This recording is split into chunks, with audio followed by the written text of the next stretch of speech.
আমাদের কার্তিক পুজোর সমস্ত রিচুয়ালস আমি তোমাদের সাথে শেয়ার করার চেষ্টা করেছি।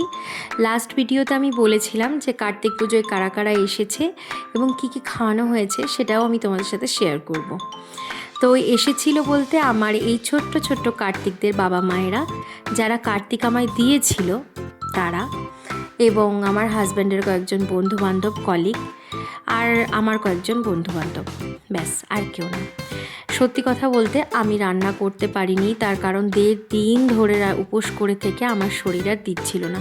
তো ঠাকুরমশাইয়ের কথা অনুযায়ী বাচ্চাদের জন্য শুধুমাত্র পায়েস করেছিলাম, বাকি খাওয়া দাওয়াটা আমরা ক্যাটারিংয়ে দিয়ে দিয়েছিলাম।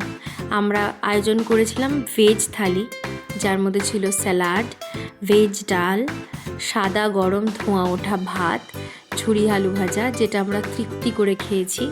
এরপর যেহেতু এটা ফুলকপি সিজন, শীতকাল, সেহেতু ফুলকপি আলুর রসা এবং ফ্রাইড রাইস আর বাটার পনির মশালা করা হয়েছিল। এরপর চাটনি, পাঁপড়, মিষ্টি এগুলোও ছিল, কিন্তু সেগুলো যেহেতু আমি খাইনি, ওগুলোর আর ক্লিপ নেওয়া হয়নি। তো কেমন লাগলো আমাকে কমেন্টে জানিও কিন্তু।